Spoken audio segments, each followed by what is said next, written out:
अस्सलाम वालेकुम and a very warm welcome. आप देख रहे हैं आज पाकिस्तान और हम आज एक बड़ी अहम बात से मैं शुरुआत करना चाहूँगी। हमें अक्सर ये अच्छा लगता है कि हम दूसरों को आईना दिखाएं, उनकी इस्लाह करें, उनको सही रास्ता दिखाएं। ये हमारा कौमी मशगला है। हमें लगता है कि हमें ज़्यादा पता है और दूसरों को सही राह पे गामज़न करना ये हमारा एक फ़र्ज़ है। ये एक अच्छी सोच है, लेकिन साथ साथ इसमें जो इसका असर हम बच्चों की तरबियत पे पड़ता है वो बड़ा अहम है। हमारे इर्द गिर्द हम बच्चों को इतना ज़्यादा डरा कर रखते हैं और ये बात हमने कई दफ़ा इस शो पे उठाई है कि हम उनको बजाय इसके कि अच्छाई की तरफ राग़िब करें, उनकी पॉजिटिव कंडीशनिंग करें, हम उनको नेगेटिवली कंडीशन करते हैं। और एक बड़ी कॉमन बीमारी इसमें जो है वो है गिल्ट एंड शेम, यानी हम बच्चों को शर्मिंदा करते हैं, उनको एम्बैरस करते हैं, वी मेक देम गिल्टी। अगर उनसे कोई गलती सरजद हो आती है तो बजाय उसका जो सबक है वो बच्चे तक, यानी उसका लेसन बताएं कि बेटा आपने वापस ये क्यों नहीं करना या इसकी क्या बुराई है, हम कुछ ऐसे अल्फाज इस्तेमाल करते हैं और हमारा जो रिएक्शन होता है वो बच्चे को गिल्ट में मुब्तला करता है। तो रादर देन कि उसकी सीख उस इंसिडेंट की सीख उन तक पहुंचे, जो चीज़ उनके जहन में बैठ जाती है वो ये कि ऐसा करने से मुझे बुरा भला कहा जाता है और मैं अच्छा फील नहीं करता, तो अगली दफ़ा वो चीज़ को अवॉइड करने के लिए उसका रीज़न ये नहीं होता कि ये चीज़ गलत है, बल्कि उसका रीज़न ये होता है बच्चे का कि मुझे उस दोबारा तकलीफ से, उस शर्मिंदगी से ना गुजरना पड़े। इसके कुछ इंसिडेंट्स हैं जो मैं आपको स्क्रीन पर दिखाना चाहूँगी। How do we actually do this? सबसे पहले जब हम बच्चे को पुट डाउन करते हैं, आपने अक्सर वालिदैन को, बच्चों को, पेरेंट्स को इन छोटे बच्चों से इस तरह बात करते हुए देखा होगा, ये तो बड़ी गंदी बात है, तुम एक गंदी बच्ची हो या तुम एक गंदे बच्चे हो, ऐसे अच्छे बच्चे तो नहीं करते। So these are the things जब आप बच्चे को पुट डाउन फील कर रहे हैं। इसके अलावा मॉरलाइजिंग, जब आप कहते हैं कि जी लड़के तो रोते नहीं हैं या अच्छे बच्चे ऐसे नहीं करते, बड़ी बाजी तो अपनी चीज़ें दे देती है, all of this is making a person guilty. और हमेशा याद रखिए कि जब बच्चा इस लूप में पड़ जाता है, वो आपसे नफ़रत नहीं करता या आपको बुरा नहीं समझता, उसको आहिस्ता आहिस्ता अपने आप को एक्सेप्ट करने की जो उसकी एक एबिलिटी होती है वो ख़त्म होती चली जाती है। इसके और एग्जांपल्स हैं जी जो इस वक्त आपकी स्क्रीन पर आ रहे हैं। एज बेस्ड, यानी जब बच्चा अगर 7 साल का ही है, वो भी बच्चा ही है, लेकिन उसका अगर छोटा बहन या भाई आ जाए तो उसको बार बार ये बताया जाता है कि तुम बड़े हो, ये तो छोटे बच्चे के खिलौने हैं, ये भी उसको गिल्टी करने का तरीका होता है। या फिर भाई के लेगो हैं या बहन की गुड़िया है और उससे कोई बच्चा खेलने लग जाए और आप उसको कहें नहीं नहीं ये तुम्हारे लिए नहीं है। ऑल ऑफ दिस, यानी एक बच्चा है वो अगर किसी चीज़ की तरफ राग़िब हुआ है और उसको उठाने की कोशिश कर रहा है या उससे खेल रहा है, आप उसके जहन में सही गलत, लड़का लड़की, छोटा बड़ा ये डालने की कोशिश कर रहे हैं। फिर जी इसके अलावा है कॉम्पिटेंसी, कोई भी उसकी चीज़ पे मजाक उड़ाना, ये वालिदैन बड़ा कॉमनली कर जाते हैं। बच्चा अपनी पहली ड्राइंग ला के दिखाता है और उसमें कहता है कि जी मुझे आज टीचर ने कहा था कि अपनी फैमिली की तस्वीर बनाओ, तो माँ सबसे पहले कहती है अरे तुम्हें लगता है मैं इतनी मोटी हूँ, बाप कहता है अच्छा तुम्हें मेरे ग्लासेस ऐसे लगते हैं, सर्टनली तुम्हें ड्राइंग नहीं आती। इस तरह की बातें बच्चों को अगेन गिल्टी करती हैं। And lastly responsibility of the adult emotion, यानी कई दफ़ा हम बच्चे को ये एहसास दिलाने के लिए कि उससे कोई गलती हुई है, हम अपने इमोशंस का पहाड़ उस बेचारे के कंधों पे रख देते हैं कि ऐसे कि भाई तुम ऐसा करोगे तो मम्मा बहुत नाराज़ होंगी, देखो तुमने मम्मा को सैड कर दिया। ये तमाम चीज़ें करने से बच्चों के अंदर शर्मिंदगी का जज्बा बढ़ता है and they stop accepting themselves. अच्छा जी, ये तो वो चीज़ें हो गई जो हम गलत करते हैं। Now let's take a look कि इसके बरक्स हम कर क्या सकते हैं। If you can go to the next page, the next picture, तो मैं आपको बताऊं कि इसके अंदर कोपिंग मैकेनिज्म्स दिए गए हैं, यानी किस तरह वालिदैन अपने इस रोज़मर्रा के रवैये की इस्लाह कर सकते हैं। मिसाल के तौर पे अंडरस्टैंड करें कि क्या स्किल है जिसको आप डेवलप करना चाहते हैं। मॉडल बिहेवियर, यानी अगर आप बच्चे को किसी चीज़ से रोक रहे हैं, मिसाल के तौर पे टीवी देखने से रोक रहे हैं, गन फैलाने से रोक रहे हैं, तो पहले उसको वो सब चीज़ें खुद करके दिखाएं। जब आप उसके सामने एक रोल मॉडल बनेंगे, बच्चे के लिए करना आसान होगा। इसके अलावा प्रॉब्लम सॉल्विंग का तरीका बच्चे को सिखाएं। रादर देन के दो बच्चे अगर आपस में उलझ पड़े और आप दोनों को डांट दें, आप दोनों को एडल्ट्स की तरह, यानी उनको एक समझदार बच्चे की तरह बिठाकर ये समझाने की कोशिश करें कि लड़ना क्यों बुरा है और लड़ाई के बजाय इस मसले का क्या हल निकल सकता है।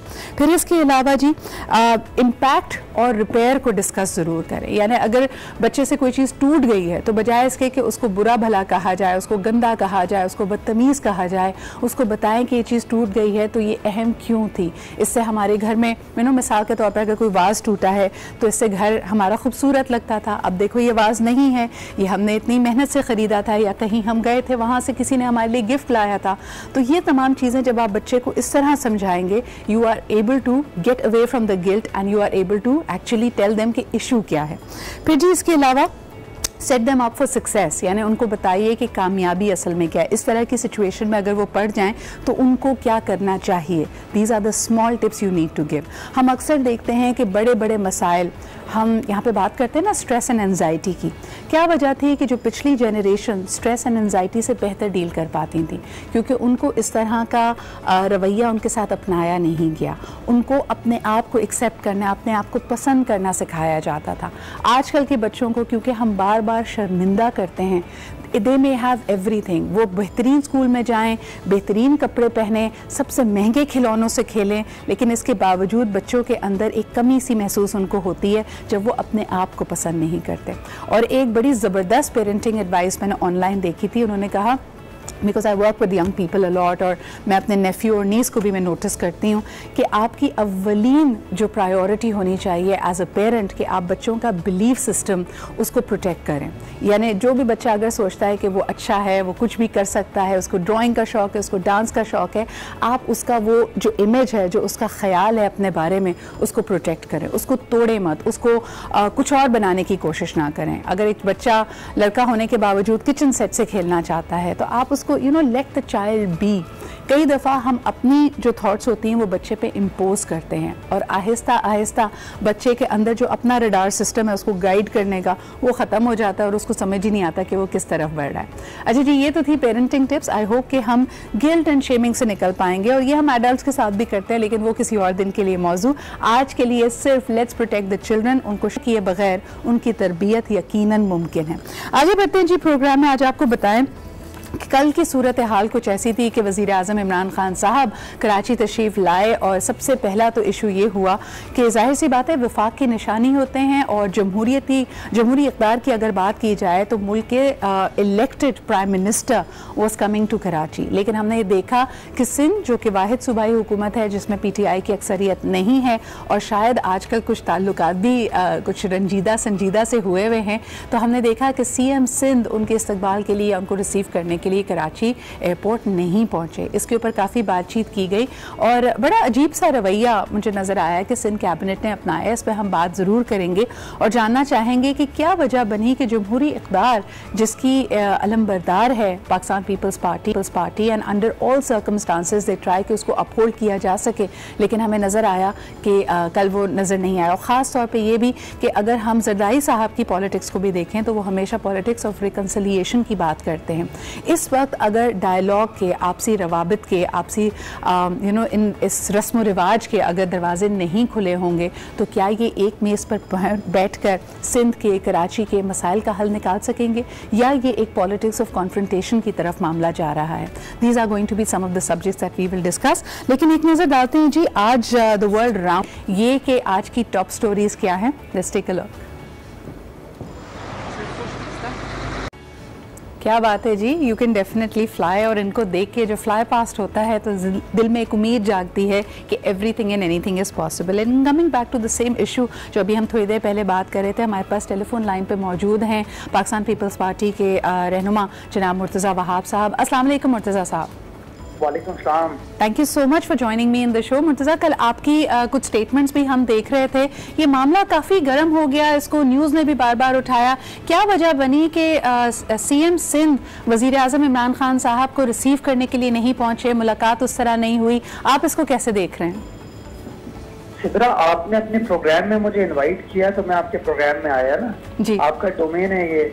सिमिलरली जब वज़ीर आज़म किसी शहर जाते हैं, किसी सूबे जाते हैं तो उनका एक शेड्यूल तैयार किया जाता है। उस शेड्यूल में उनकी जो मीटिंग्स होती हैं उसका एक प्रोग्राम को फाइनलाइज किया जाता है और वो प्रोग्राम फिर लोगों के साथ शेयर किया जाता है। सही। अगर वो शेड्यूल का प्रोग्राम आप पढ़ लीजिए, अगर कॉपी आपके पास नहीं है तो मैं आपको भिजवा देता हूँ। उसके अंदर कहीं पर भी जिक्र नहीं है वज़ीर आला सिंध से मीटिंग का। सही।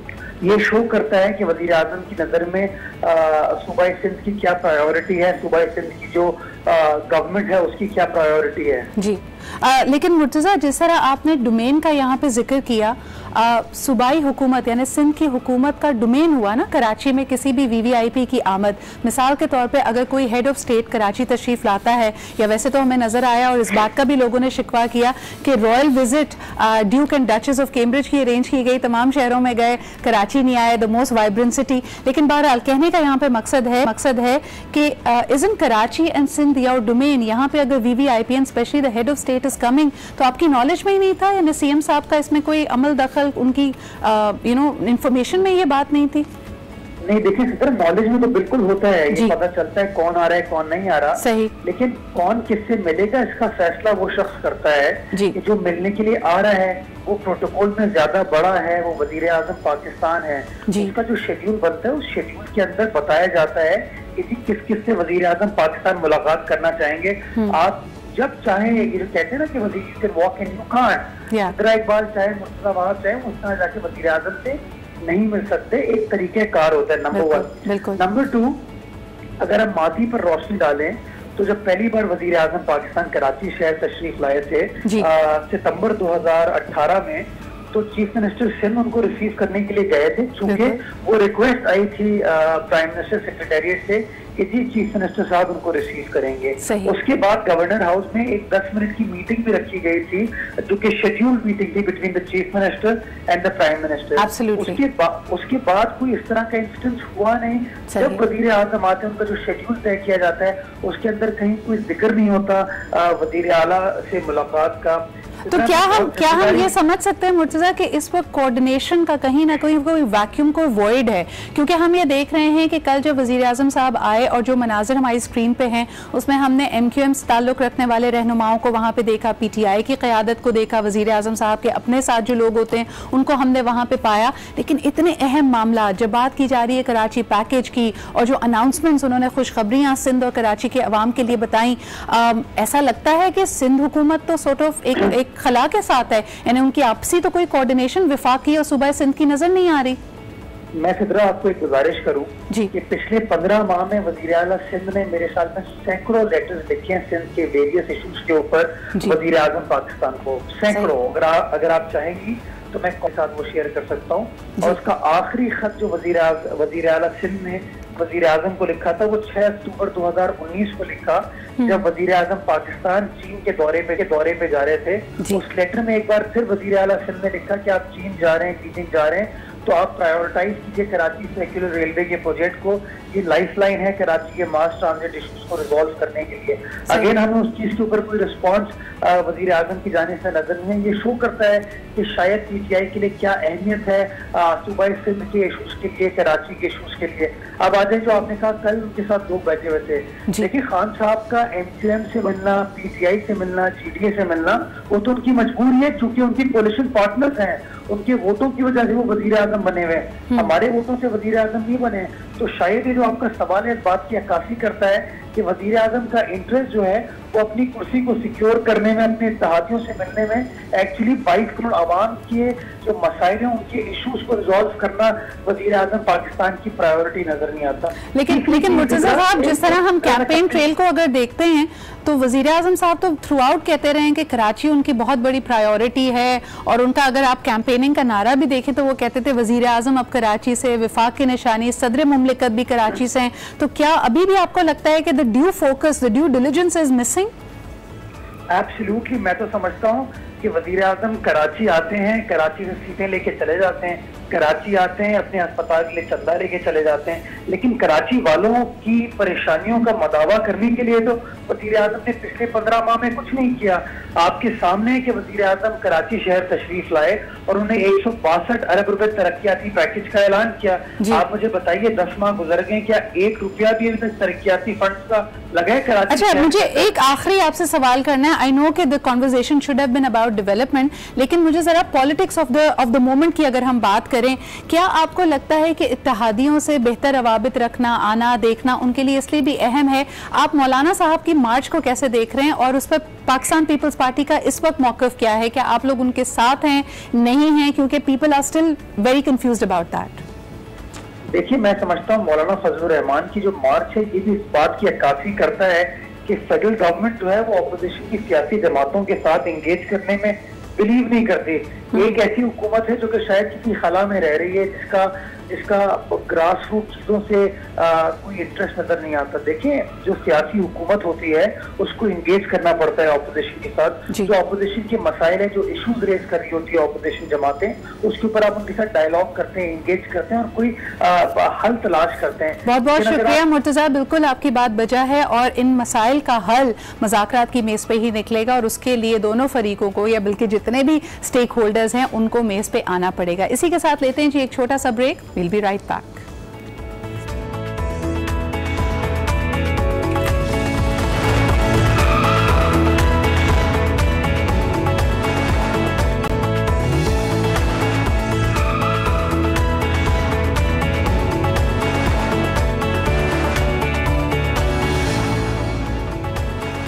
And welcome back. आप देख रहे हैं आज पाकिस्तान ट्यूसडे है जी। तो आज हमने सोचा एक बहुत ही अहम इशू के बारे में बात की जाए।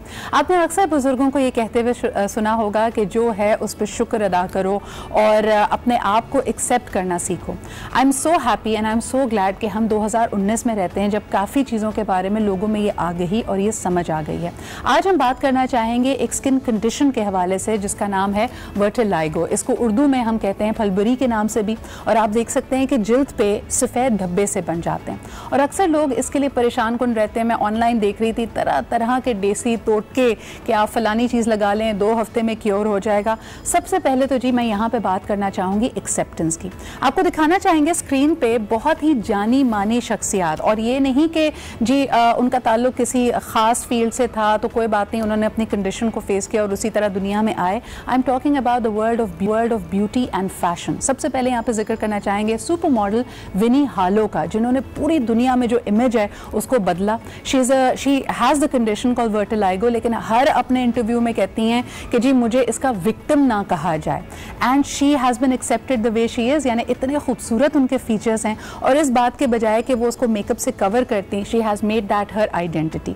इसके अलावा अगर बात की जाए our own polio ambassador and a very prominent voice in when it comes to politics and polio eradication is of course Asifa Bhutto. She also has the same condition vitiligo, लेकिन कभी भी अपने आगे बढ़ने में, अपने एम्बिशन में, लोगों के लिए काम करने के लिए, अपने खुलूस में इस कंडीशन को उन्होंने पीछे रोकने नहीं दिया। तो इससे जुड़ी हुई जो मिथ्स हैं और जो स्टिग्मा है उसको हम आज बात ज़रूर करेंगे। आई थिंक आप स्क्रीन पे ये भी देख सकते हैं कि विनी हालो ने अभी हाल ही में, उनके बाद फिर उन्होंने वोग अरब में अरेबिया में उनका जो एक कवर पेज आया, so she has another upcoming model who is from the Arab world, और उनका भी यही कंडीशन थी, उनके साथ पोज किया। And all of this is really changing the way we look at beauty and that's exactly what we are going to discuss with doctor Khurram Rashid today. अस्सलाम वालेकुम। Thank you so much for being here and for raising voice about this particular issue. सबसे पहले चीज़, लोगों के जहनों में ये गलत फहमी है कि ये कंटेजियस बीमारी है, अगर खुदा न खासा किसी को है और मैं इसके साथ बैठी छुआ तो मुझे भी लग जाएगी। इसके बारे में बताइए। बिल्कुल सही कह रही हैं, बिल्कुल कंटेजियस नहीं है, ये तो बीमारी है ही नहीं। अच्छा, ये तो एक तरीका कहें आप थोड़ा सा कि कॉस्मेटिक इशू है, थोड़ा सा जैसे किसी का मोल है या किसी के फीचर्स डिफरेंट होते हैं, थोड़ी सी आपकी पिगमेंटेशन का इशू होता है। अच्छा, लोग कहते हैं जी जिगर की खराबी है, खून की खराबी है, उनके साथ बैठेंगे। स्कूल में जो बच्चे होते हैं छोटे, इवन टीचर्स पेरेंट्स को लेटर लिखते हैं कि आप बच्चों को थोड़ा दूर रखें क्योंकि इससे लग जाएगा, एक से दूसरे को लगती है। बिल्कुल भी नहीं, कंटेजियस नहीं है। सबसे इंपॉर्टेंट बात यह कि वर्टिलाइगो आपको कोई एलिमेंट नहीं है, कोई बीमारी नहीं है कि आप कोई एंटीबायोटिक्स लें या कोई एंटीवायरल थेरेपी लें, कुछ भी लें। बिल्कुल नेचुरल चीज़ है। अगर किसी को होता है, जैसे फ़र्ज़ करें बहुत गोरा है, बहुत काला है, मैं एक बात कह रहा हूँ पिगमेंटेशन, इसी तरह की आपकी 2-3 टोन में स्किन है, मेलानोसाइट्स आपके नहीं बन रहे और वो स्किन का एक इशू है। अभी भी आप यकीन करें कि मैं एक बड़े सीनियर डॉक्टर हैं, अपनी बेटी को वो लेकर आए। अच्छा, उनको वो इतना क्वालिफाइड हैं, पढ़े हुए लिखे हैं, मगर लोग जो उनको बातें कहते हैं तो उन्होंने कहा कि नहीं, ये तो मैंने सुना है कोई अंदर आपके एक जिगर में कोई ख़ास सेल नहीं बनते, या कहते हैं कोई मछली के साथ दूध लेता, कोई इलाकों में एक मछली होती है। आँखों, ये हम ज़रूर फूड के बारे में बात करना चाहेंगे जहाँ इसके बारे में मजीद बहुत सारी गलत फहमियाँ हैं। एक गलत फहमी ये है, और अक्सर मछली खाते हुए हर कोई आपको टोक रहा होता है कि दूध ना पी लेना, स्किन कंडीशन धब्बे पड़ जाएंगे, धब्बे पड़ जाएंगे। बिल्कुल गलत।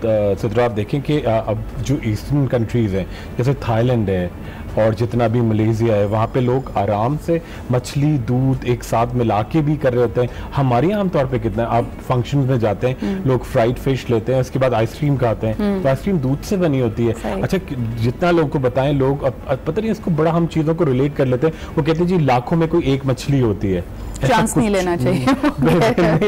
अच्छा मुझे ये बताएं कि छोटे बच्चों, आपने बड़ा एक इम्पोर्टेंट पॉइंट यहाँ पे रेज किया डॉक्टर कि बच्चा है जाहिर सी बात है उसको तो भी आगे ही भी नहीं है, you make them feel different इस तरह की बातें करके। और अक्सर पेरेंट्स भी कभी कभार इतने कॉन्शियस हो जाते हैं, they try to cover it up. बच्चे को कभी अगर पैर पे है तो लंबे लंबे मोजे पहना देंगे, बच्चा अगर शॉर्ट्स पहन के जा रहा है, या फिर उसको मेकअप से या किसी चीज से कवर करने की कोशिश करेंगे।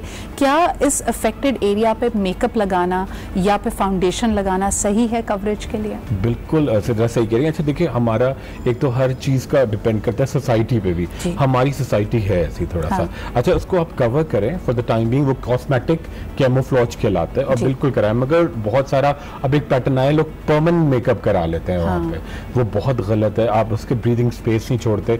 सेकंड वो बीमारी अगर जब आप उसको ट्रीट नहीं करेंगे सही तरह तो वो और फैलेगी बॉडी में। आपने एक पार्ट को आपने कवर कर दिया, वो आगे चली जाएगी, ठीक है। अच्छा और दूसरी बात ये होती है कि ये बालों में भी, स्कैल्प में भी जाती है, और जो बाल है ये भी स्किन का ही हिस्सा है, तो बालों के अंदर जाएगी, फिर आप क्या करेंगे? तो वो स्कैल्प पूरा कवर करता है। अच्छा होता ये कि जो जितना बॉडी पार्ट आपके हार्ट से दूर होगा उसका ट्रीटमेंट थोड़ा सा प्रॉब्लमैटिक होता है। अगर पैरों में है, ठीक है, या आपके शिन में है तो वो प्रॉब्लम ज्यादा है। अगर आपके बॉडी पे है जहाँ पे हार्ट के पास एरिया है, इवन फेस है जहाँ ब्लड का सर्कुलेशन ज्यादा है, वो आराम से कवर होती है। इसका एक मतलब ये बड़ा इंपॉर्टेंट है कि अगर आपकी डाइट में क्या चीजें हो जिससे ये कवर हो जाता है आराम से, कि आप कौन से विटामिन लें। सेकंड चीज ये फैमिली में आपके रन करता है। अच्छा ये जो स्किन कंडीशन है लेकिन फैमिली में रन करना तो बड़ी अजीब, इसके ऊपर दोनों राय मिलती हैं हमें डॉक्टर खुर्रम, क्योंकि अक्सर मैं यहाँ पे उनकी भी बात करना चाहूंगी जिन बच्चियों को, लड़कियों को अगर वर्टिलाइगो है,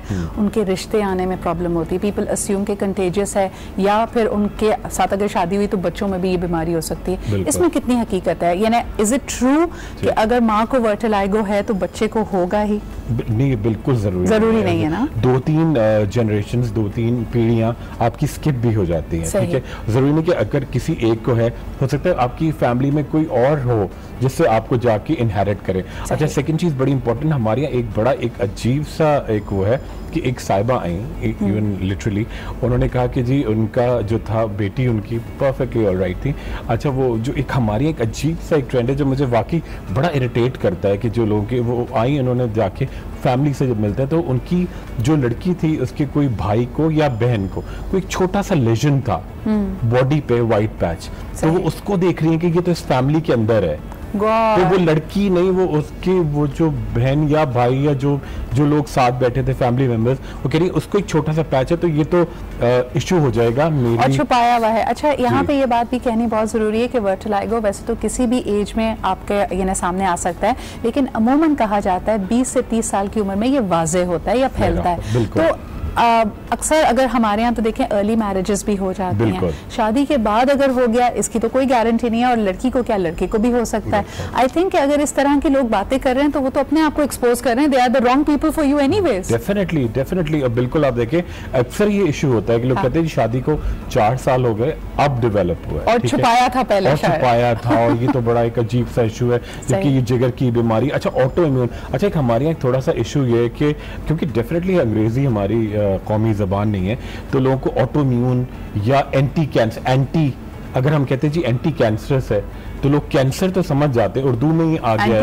एंटी नहीं समझते। एंटी कैंसरस से क्या मुराद है फॉर माय व्यूअर्स अगर बताइए? एंटी अगर हम कहते हैं एंटी कैंसरस मतलब वो कैंसर को खत्म करेगा, ठीक है। अच्छा बहुत सारे लोग आते हैं जी आपने ये बताई थी वो दवाई तो वो कैंसर बढ़ाती है, मैंने कहा नहीं वो तो उसको बताया एंटी कैंसर सर नहीं, वो आपने कहा कैंसर कहा था, हाँ। एंटी नहीं उनको आदि नीम हकीम। तो ये हमारे यहाँ बड़ा एक इशू ये हो गया। अच्छा सेकंड बड़ी इंपॉर्टेंट बात है, अब गूगल से जहाँ बहुत सारी आसानियां लोग क्लिक करते जाते हैं और उसको पता नहीं क्या क्या जो डिफरेंट डायग्नोसिस होती हैं, जैसे कि अगर कोई जैसे कि लेप्रेसी जिसको उर्दू में जज़ाम कहते हैं। अच्छा, ये वैसे वाकई बात कहने वाली है कि अगर देखिए कई बीमारियों के सिम्टम्स एक जैसे होते हैं। हो सकता है खुदा ना खासा आपको नज़ला हो रहा हो तब भी आपके सर में दर्द होगा, माइग्रेन है तब भी सर में दर्द होगा, कोई और मुहलिक बीमारी है तब भी उसका सिम्टम एक जैसा रहता है।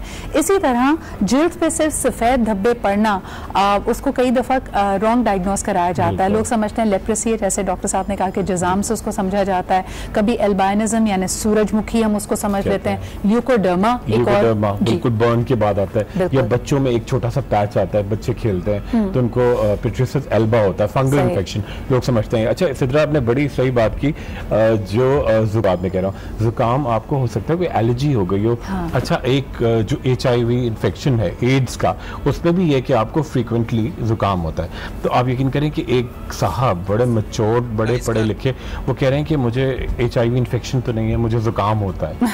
तो लोग देखिए छोटी सी चीज वो नेट पे पढ़ते हैं आप और जो है थोड़ा कंफ्यूज हो जाते हैं। अच्छा, लास्ट चीज मैं यहाँ से पूछना चाहूंगी डॉक्टर खुर्रम के शादी का मामला, तो उसमें हमने कहा कि if somebody is judging you on your outer appearance तो आपके लिए सही है ही नहीं। एक सवाल मेरे पास एक यंग प्रोफेशनल का आया था, and he is a boy. उन्होंने कहा कि जी मेरी प्रोफेशनल ग्रोथ में आपको लगता है कि having a skin condition like vitiligo इससे कोई असर तो नहीं पड़ेगा? क्योंकि वही बात है, हम अपीयरेंसेस के इतने मारे हुए हैं कि हम जॉब इंटरव्यू के लिए भी पहुंचते हैं तो हम किसी को देख के समझते हैं तो बीमार है या इसको कोई प्रॉब्लम है।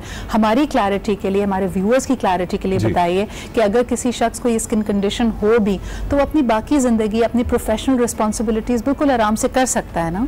देखिए बिल्कुल सिद्रा, बड़ी इंपॉर्टेंट बात है, आप एक चीज को बड़ा कॉन्फिडेंटली लेके चलें, ठीक है?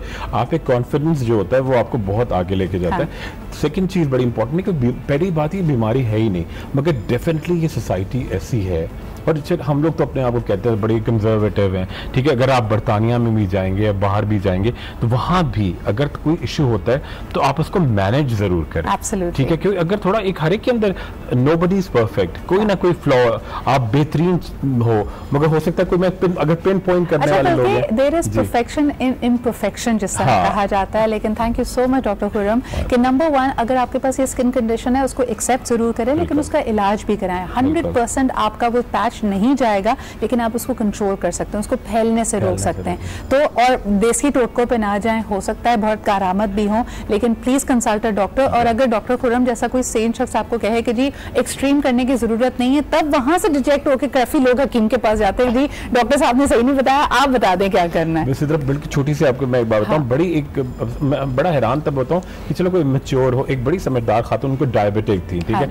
और डायबिटीज में ये फ्लेयर अप होता है, उनको किसी डॉक्टर ने दवाई दी, उनका थोड़ा टाइम लगेगा, उन्होंने कहीं सुन लिया कि कोई हकीम कोई ऐसी दवाई देंगे, डायबिटीज की दवाई छोड़ी, ये दवाई छोड़ी, और इवन उनका एम्पुटेशन हुई, आपका पैर काटना पड़ा। मतलब आपको ये नहीं करना चाहिए। आई थिंक एक्सट्रीम मेजर्स, और कोई भी चीज आपको प्रॉमिस करे ना 10 दिन में 14 दिन में ये सब फर्क नजर आएगा, ये सबसे पहला साइन है कि भागो, क्योंकि आपको गलत बता रहे हैं। Thank you so much doctor साहब for being here, and I hope that you will learn to accept yourself, और कॉन्फिडेंस में कमी नहीं आनी चाहिए, अपने आप को पसंद कीजिए। जब विनी हार्लो दुनिया की सबसे मशहूर रैम्प्स पे वॉक कर सकती है विद वर्टिलाइगो, तो आप चाय वाय तो सर्व कर ही सकते हैं और अपना काम तो कर ही सकते हैं। इसी के साथ लेते हैं एक छोटा सा break, will be right back.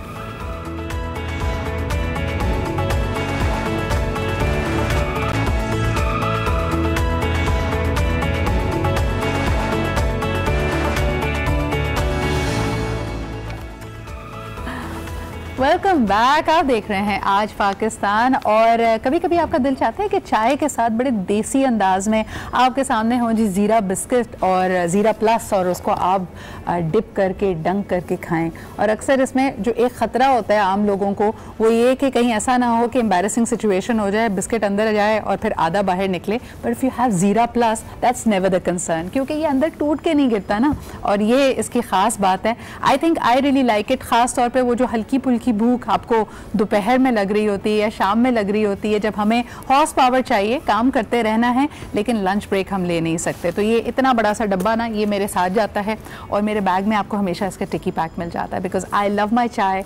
और अगर आपको उस वक्त कुछ ना मिले तो ज़ीरा plus is the perfect partner. और आपको बताते चलें जी कि पाकिस्तान में तकरीबन 56% लोग चाय पीते हैं, और ये एक बहुत बड़ा नंबर है और छोटे बच्चे भी पसंद करते हैं कि उनके पास ज़ीरा प्लस हो and they can have it. So once again if you are having chai right now, अपने घर में भी ज़रा ज़ीरा प्लस मंगवाइए और हमारे शो को देखते देखते उसको एंजॉय कीजिए। लेकिन अब बढ़ते हैं हमारे आगे प्रोग्राम में। हमारे पास है जी मिलो पाकिस्तान से में आज एक ज़बरदस्त चैम्पियन, ही इज़ इनाम भट्ट और वर्ल्ड बीच गेम्स में 2019 में ये गोल्ड मेडल लेके आए हैं। सबसे पहले इनके हवाले से आपको दिखाते हैं एक रिपोर्ट।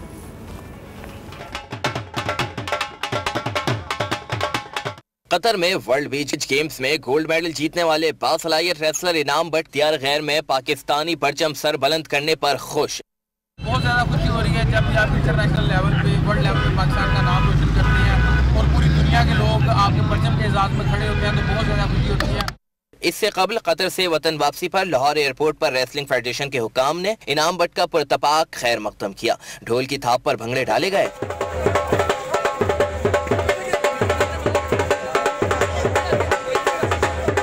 इनाम भट्ट ने वर्ल्ड बीच गेम्स में जॉर्जिया के पहलवान को शिकस्त देकर गोल्ड मेडल जीता। जी जनाब, गोल्ड मेडलिस्ट इनाम भट्ट हमारे साथ मौजूद हैं। अस्सलाम वालेकुम and a very good morning. सबसे पहले बहुत बहुत मुबारकबाद मेरी और मेरी पूरी टीम की तरफ से। इनाम जानना चाहेंगे, मेरे ख्याल में हर चैम्पियन का ख्वाब होता है टू कम बैक डेकोरेटेड, अपने लिए गोल्ड या सिल्वर मेडल लेके आना, और गोल्ड की तो क्या ही बात है। जब आपका नाम पुकारा गया, वो मनाजिर हमने स्क्रीन पे देखे जब आप पाकिस्तानी परचम लेकर अपने रिंग का एक चक्कर लगा रहे थे, खुशी बहुत नज़र आ रही थी आपके चेहरे पर। महसूस क्या कर रहे थे उस वक्त, हमें बताइए। बिस्मिल्लाहिर्रहमानिर्रहीम। सबसे पहले तो मैं अल्लाह ताला का शुक्र अदा करता हूँ कि अल्लाह ताला ने इतने बड़े गोल्ड मेडल से और इतने बड़े एजाज़ से पाकिस्तान को नवाजा, और बहुत जी खुशी होती है।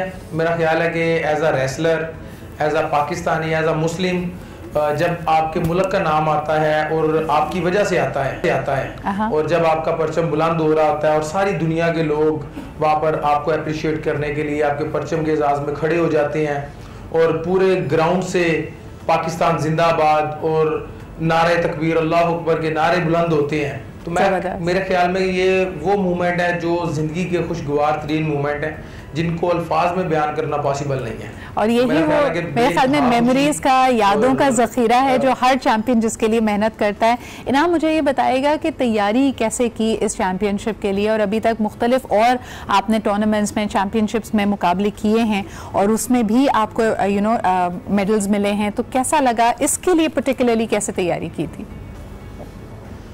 देखें जी, अल्हम्दुलिल्लाह बेशुमार इंटरनेशनल इवेंट में पाकिस्तान के लिए हिस्सा लिया, 30+ और बहुत सारे मेडल भी जीते हैं, तो डेफिनेटली एक कंपटीशन का प्रेशर तो होता है, लेकिन मेरे ख्याल में कि वो खिलाड़ी ही अच्छा अजीम खिलाड़ी वो बनता है जो इस प्रेशर को हैंडल करता है। और मुझे अगर मैं अपनी बात करूँ तो बहुत ज़्यादा एक्साइटमेंट मुझे फील होती है।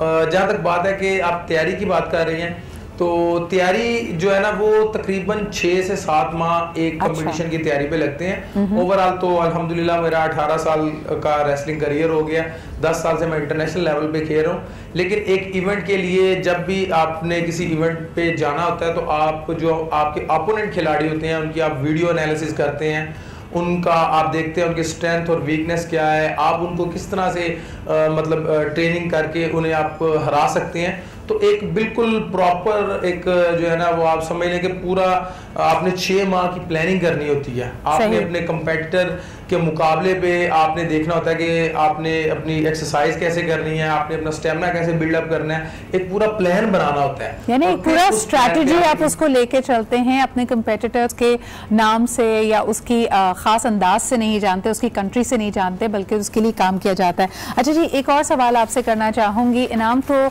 अक्सर हमने देखा है एथलीट्स काफ़ी खाइफ नज़र आते हैं कि उनको सपोर्ट नहीं मिलती। आपको माशाल्लाह मीडिया में बड़ी ज़बरदस्त एक्सपोजर मिला है, पूरा पाकिस्तान आपकी इस कामयाबी पे फ़ख्र करता है, खुश है।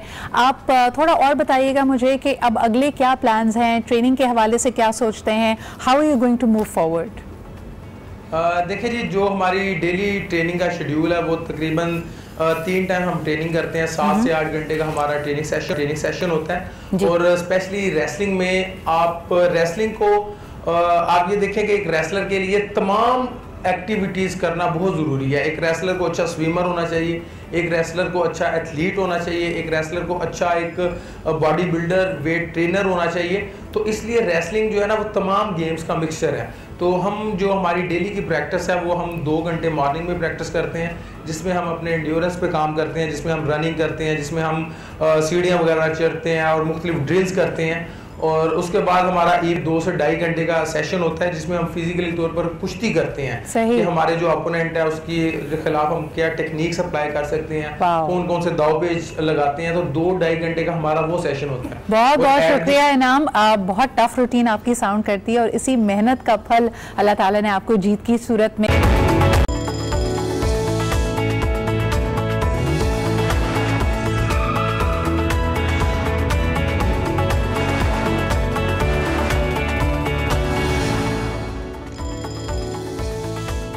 Welcome back. आप देख रहे हैं आज पाकिस्तान। यकीनन कहा जाता है कि पाकिस्तान में सालाना 1000 बिलियन चाय के कप पिए जाते हैं और इसमें मेरा कप शामिल नहीं क्योंकि मेरा मग अपने आप में एक केतली है। तो मेरे कप को हटाकर उसके अलावा भी 1000 बिलियन कप्स ऑफ टी हम एनुअली पी जाते हैं और उसमें से 56% लोग अपनी चाय के साथ बिस्किट पसंद करते हैं और ज़ीरा प्लस हो तो क्या ही बात है। क्योंकि जो अक्सर डर होता है ना कि भाई लोग देख रहे हैं, अगर चाय में बिस्किट डाला तो वो टूट जाएगा और फिर एम्बैरेसिंग सिचुएशन होगी कि टूटा हुआ बिस्किट हाथ में आ गया है। अगर आप ज़ीरा प्लस को ट्राई करेंगे तो ऐसा बिल्कुल नहीं होगा। खस्ता, मज़ेदार end of course it brings back so many memories. बचपन की याद ताज़ा हो जाती है कि अम्मी अब्बू खा रहे होते थे और आप जाके कहें कि मुझे ये वाला बिस्किट खाना है। So that is what it actually stands for and represents. अच्छा जी, वापस आते हैं। जब बचपन की बात कर रहे हैं, अभी थोड़ी देर पहले मुझे कॉम्प्लीमेंट मिला मेरी नोटबुक के ऊपर, आपको ये मिल सकती है खाड़ी में, जस्ट लाइक माई क्लोथ्स।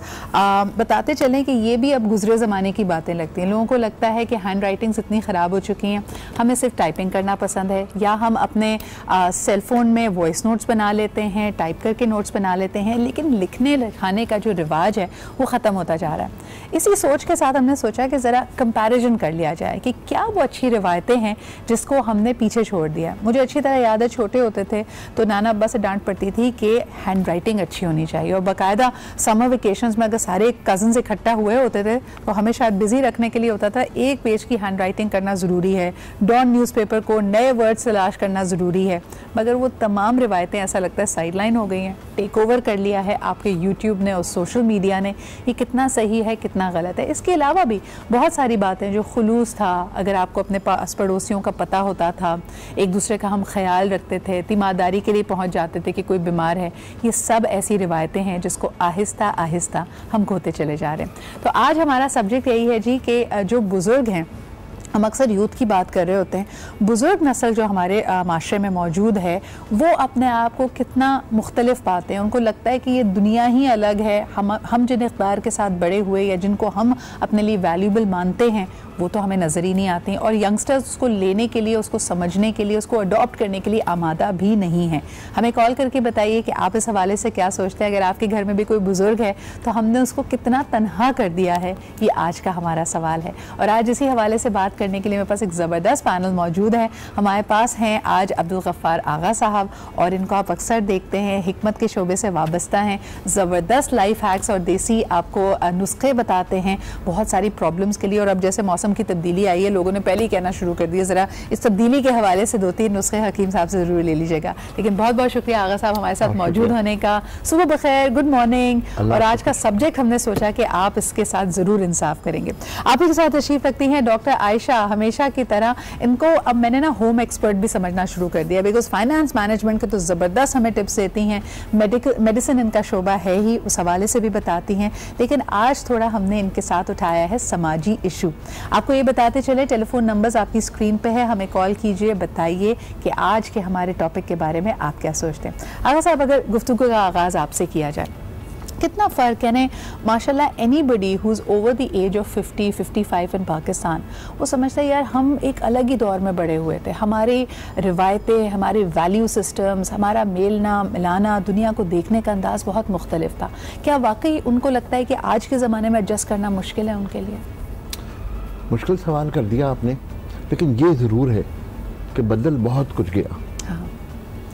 वो सुबह उठना और जाकर के एक हाथ में बाल्टी लेकर दूध लेकर आना और हलवा पूरी के लिए लाइन में लगना वो उनका हो गया। बिल्कुल। लेकिन ये तय है कि वो जो कुछ भी था, आज हम बात करते हैं हर हवाले से कि ये रिसर्च बेस्ड है।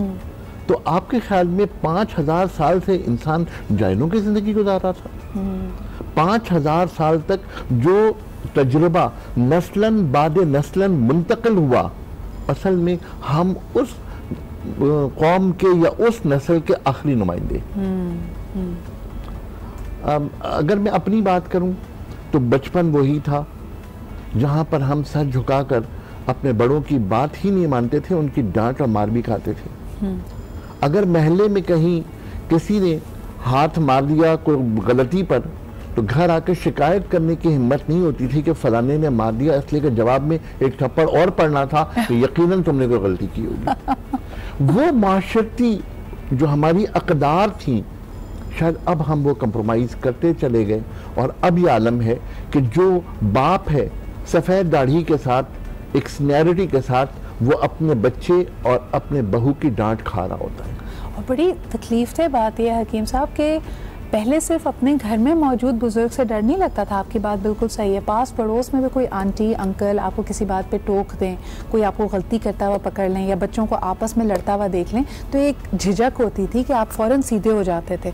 अब ऐसा लगता है, बहुत सारी मेरी फ्रेंड्स हैं जो स्कूल और कॉलेज में पढ़ा रही हैं, डॉक्टर आयशा, और उनका कहना है कि भाई मैं उस्ताद हूँ, क्लास में आऊँ भी तो मुझे अपनी मौजूदगी का एहसास दिलाना पड़ता है। कोई मुझे देख के फौरी तौर पर सीधा होकर बैठ जाएगा, अदब से बैठ जाएगा, we can't really expect that. एक कॉलर हमारे साथ है, उनसे भी बात करते हैं। हेलो जी, अस्सलाम वालेकुम।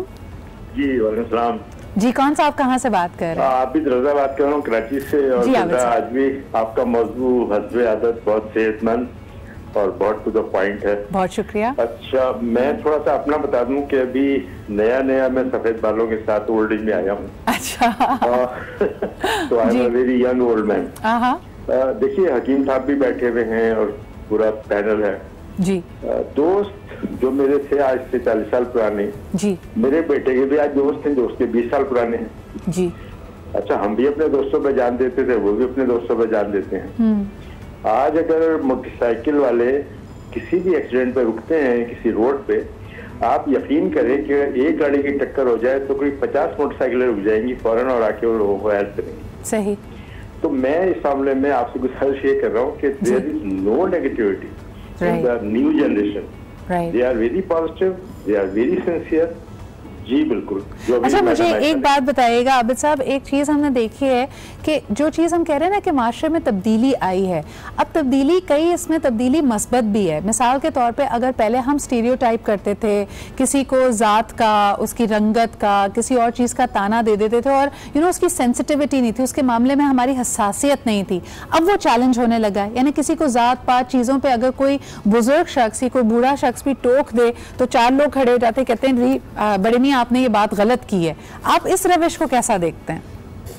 देखिए, इसमें सिर्फ सिंपली ये बात ये है कि जो कम्युनिकेशन स्टाइल है वो चेंज हुआ है। सही।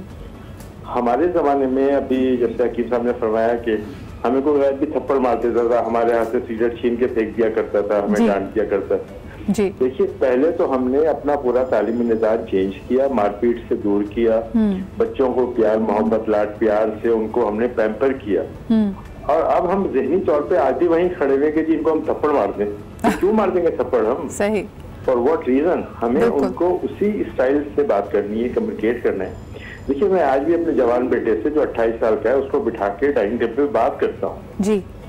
तो अगर आपको मोहल्ले के किसी भी आदमी को, मैंने गलत लोगों को, गलत बच्चों को मैंने सरे राह भी टोका है, लेकिन उनको मैं हाथ पकड़ के कोने में ले गया, उनको समझाया है कि बेटा ये सिगरेट मत पियो, मैंने भी बहुत पी और मेरा हार्ट बाईपास हो चुका है जी जी। तो ये एक समझाने का, बताने का तरीका भी होता है। बहुत बहुत शुक्रिया आबिद साहब। आई थिंक आपकी बातों ने बड़ा एक ज़बरदस्त पॉइंट उठाया। डॉक्टर आयशा, क्या कहेंगी आप?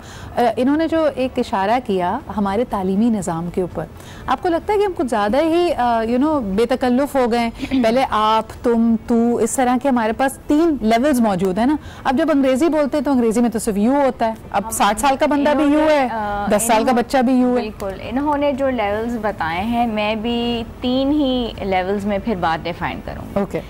आज 3G और 4G होता है, हमारे वक्त में अब्बा जी और उस्ताद जी होते हैं, ठीक है।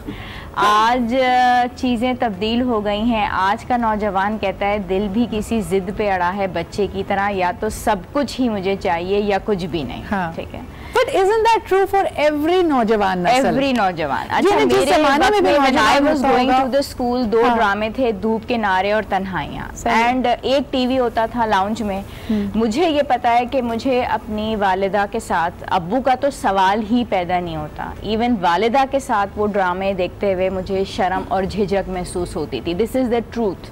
When I was going to the school, ये 2 ड्रामे पॉपुलर थे, धूप किनारे एंड तन्हाइयाँ और अनकही, और ये ड्रामे देखते हुए या कोई ऐसा सीन आ जाता था between the hero and the heroine, तो जो हमारा ब्रॉट अप हो रहा था उस तरीके से, although I belong to a educated family, I am a pilot's daughter, लेकिन तब भी मुझे झिझक होती थी। ये मेरी बीकन हाउस की मैं स्टूडेंट थी, ये नहीं मैं कैम्ब्रिज सिस्टम में मैं जा रही थी, तब भी एक झिझक थी, एक शर्म थी और एक डिस्टेंस था मुझे वो ड्रामे। और आज मेरा बेटा माशाल्लाह मेडिकल कॉलेज में जा रहा है और मैं नेटफ्लिक्स पे उनके बच्चों के साथ मूवीज़ देख रही होती हूँ, तो things have changed, you know. Is that a good change और not? I don't think so, because it is things एक तरह से मैं कहूँगी कि ठीक है, बहुत फ्रैंकनेस आ गई है, हम बहुत फ्रेंडली माहौल में आ गए हैं कि अब मैं नेटफ्लिक्स पे मूवीज़ अपने बच्चों के साथ देख रही हूँ। तब मैं एक इतने दूर थी अपने वालिदैन के साथ कि मैं ड्रामा भी नहीं देख सकती थी, मुझे एक शर्म और झिझक महसूस होती थी, और अब मैं इतने फ्रेंडली एटमॉस्फेयर में हूँ कि अब हम नेटफ्लिक्स में मूवीज़ बच्चों के साथ देखते हैं। देखिए, हर चीज़ की एक पॉजिटिविटी भी होती है, एक नेगेटिविटी भी होती है। अगर उसका कोई पॉजिटिव इम्पैक्ट आ रहा है, हम इस तरह लें कि फैमिली का बॉन्ड बन रहा है अच्छा, तो एक अच्छी बात है। हर चीज़ का एक पॉजिटिव जाविया भी होता है, एक नेगेटिव भी होता है ना। अगर मोबाइल आया या टेलीविज़न या डीवीडी आया, अगर कोई पॉजिटिव असर दे के जा रही है एक चीज़, तो अच्छी बात है। जो हद से तजावुज करेगी, वो आपको बुराई की तरफ ले जाएगी। एक कॉलर और हमारे साथ है, उनसे भी बात कर लेते हैं। हेलो जी, अस्सलाम वालेकुम। वालेकुम सलाम, कैसी हैं? यही बिल्कुल ठीक ठाक है, आप कैसे हैं? देखिए, आई एम वेरी हैप्पी आगा साहब को देख के। मैं बताऊं आपको कि सिद्रा कि आगा साहब को मैंने उस वक्त फोन करना शुरू किया था जब आमना जाफरी प्रोग्राम करती थी, और मैं बड़ा रेगुलर कॉलर रहा हूँ, और ये मुझे जानते हैं कि मैं कितना पुराना कॉलर रहा हूँ। लेकिन इनकी शख्सियत से हकीक ही नहीं है। मैं इनको एक ऐसे समझता हूँ, एक उस्ताद समझता हूँ, कि इनको बाप का दर्जा देता हूँ जो मैं अच्छी बातें सिखाते हैं। और सिर्फ मैं आपकी मिसाल लोगों को देखता हूँ, यकीन करें कि आप जो गुफ्तगू करती है ना, मैं अपने बच्चों को कहता हूँ, मैं जहाँ उठता बैठता हूँ आपकी मिसाल, उसका थारिस की मिसाल में देता हूँ कि आपको अगर गुफ्तगू करना सीखिए तो इनसे सीखिए। फ्रैंकनेस होना, मॉडर्न होना एक डिफरेंट बात है, लेकिन आप जब अदब का दामन छोड़ देते हैं ना, तो आप बदतमीज बन जाते हैं। तो अदब के साथ ये मुंसलिक है, और मैं अपने बच्चों को यही कहता हूँ कि बेटा अल्फाज का चुनाव सही करो, गुफ्तगू का अंदाज अच्छा रखो, चाहे कैसा भी बंदा हो। लेकिन हमारे यहाँ जो फुकदान हो गया ना, जो हमारे यहाँ एक जो अल्फाजों वाला, हम बच्चों को बहुत मॉडर्न बनाना चाहते हैं, बड़े अच्छे स्कूल में पढ़ाना चाहते हैं, सी और बी स्कूल में पढ़ाना चाहते हैं, लेकिन मसला ये होता है कि हम उनको तहजीब और तमीज नहीं सिखाते। एब्सोल्युटली, या बिल्कुल सही कह रहे हैं। Thank you so much for calling in. ये तमाम अहम पॉइंट्स हैं, बल्कि आपकी बात को मैं आगा साहब के पास लेके जाना चाहूँगी और हिकमत से भी इसको जोड़ेंगे।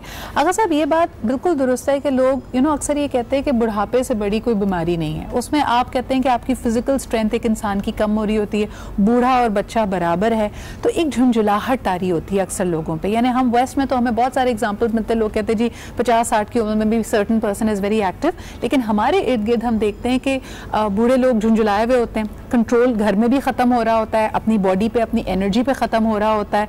तो वो जो गुस्से की कैफियत है, उसके लिए आप क्या कहेंगे कि अगला बात सुनने को तैयार नहीं है और आप में भी इतना पेशेंस नहीं है कि आप अपनी बात आराम से बता सकें? एक्सेप्टेंस ऑफ ग्राउंड रियलिटीज, सही, बस ये एक जुमला है। हाँ, कि आप अपनी ग्राउंड रियलिटीज जो आपके सामने है उसको एक्सेप्ट करना सीख लीजिए, सब कुछ ठीक है। आपकी माशाल्लाह बड़ी तारीफ हुई। अब आप अपना बैकग्राउंड देखिए कि वो एक शख्स जो एक बहुत बड़े उस इदारे का मुलाजिम था, और वहाँ पर तमाम चीज़ें अखलाकी दायरे के अंदर बड़ी स्टैंडर्डाइज थी जी, वो एक चैनल, सही। फिर हम अपनी माशरती अकदार की बात करें तो शायद आप उन्हीं अकदार के साथ पली बड़ी, बेशक आपके अंदर वो तमाम चीज़ें मौजूद। ये है असल में ट्रेनिंग। अब मैं डॉक्टर आयशा की बात को अब आगे लेकर चल रहा हूं कि एक है माँ बाप की ट्रेनिंग, वो सख्ती, वो तमाम चीजें, वो एक दरमियान में एक छोटा सा गैप, सब चीजें ठीक हैं। सही। अगर हम उस गैप को खत्म कर देंगे तो शायद हमारा कल और ज्यादा। लेकिन आगा साहब, इसमें एक सवाल कि आपने जो शुरू में कहा self acceptance and the acceptance of ground reality, क्या जवान होते हुए बच्चों को एक्सेप्ट करना चाहिए कि अब हमारे माँ बाप बूढ़े हो रहे हैं, उनको थोड़ा लीवे दो, वो झिंझलाएंगे भी, वो गुस्सा भी करेंगे, लेकिन उनकी नीयत खराब नहीं, या आप कहते हैं कि बुजुर्गों को इस बात को एक्सेप्ट करना चाहिए कि भाई अब वो पहले वाला दमखम नहीं है, अगले की भी सुननी पड़ेगी, सिर्फ गुस्सा करके बात नहीं मनवाई जा सकती? मैंने आपसे कहा ग्राउंड रियलिटी। ग्राउंड रियलिटी ये है कि मैंने सफेद बालों के साथ पहली बार कंप्यूटर और लैपटॉप तमाम चीजों को मैंने अरेंज किया। सही। मेरी नवासी जो 3 साल की 4 साल की है, वो आज मुझे बहुत सारी चीजें सिखाती है। ये ग्राउंड रियलिटी है कि हमारी जो नई नस्ल है वो ज्यादा अक्लमंद है, ज्यादा समझदार है, ज्यादा बाइल्म है।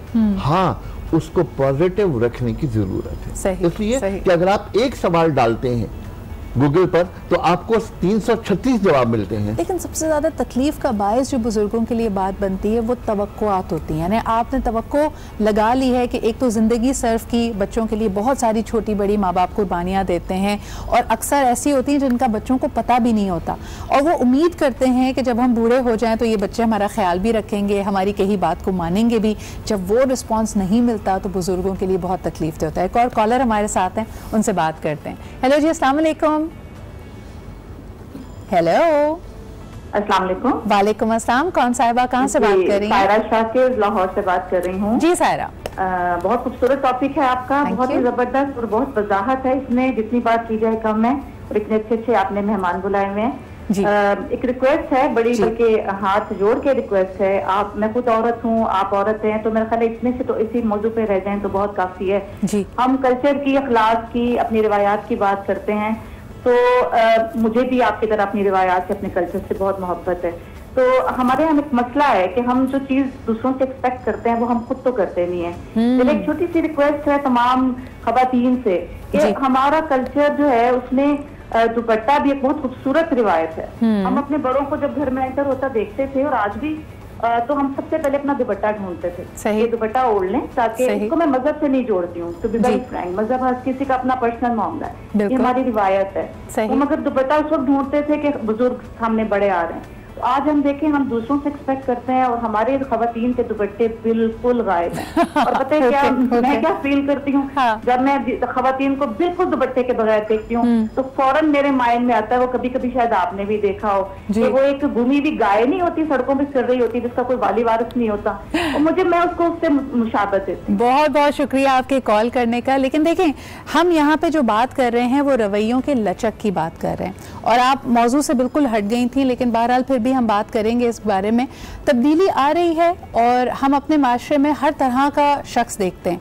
एक जो हमारे पास स्पेस होती थी, आपको ये कदर तो याद है कि जब कोई बुजुर्ग घर में एंटर होता था तो लोग फौरन दुपट्टा ले लेते थे, लेकिन क्या आपने कभी ये नोट किया कि उस जमाने में भी, आज से 20 साल 30 साल पहले अगर आप चली जाती हैं तो कोई खातून अगर साड़ी पहनना चाहती थी तो वो अपनी मर्जी से साड़ी पहनती थी, अगर कोई पारसी खातून स्कर्ट पहनना चाहती थी तो वो पहनती थी, और उसको कोई मैली निगाह से नहीं देखता था, कोई उसकी किरदार कशी नहीं करता था।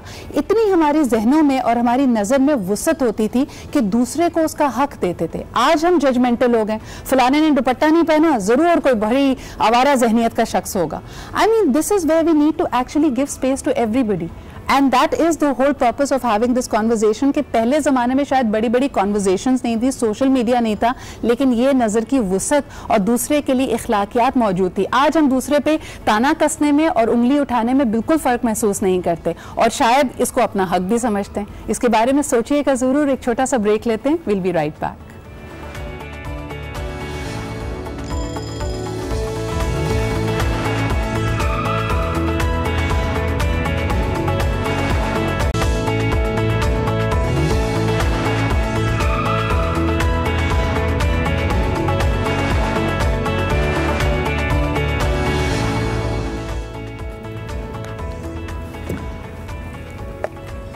Welcome welcome back after the break. आप देख रहे हैं आज पाकिस्तान। मेरे साथ मौजूद हैं डॉक्टर आयशा और आगा साहब। बात हम कर रहे हैं गुजरे ज़माने और आज के ज़माने में इक़दार की तब्दीली या उसमें एवोल्यूशन की। इसको मैं तब्दीली तो नहीं कहूँगी, इर्तिक़ा कहूँगी। लेकिन कई हमारे माशरे में जो रिवायात है वो रिग्रेसिव भी हैं।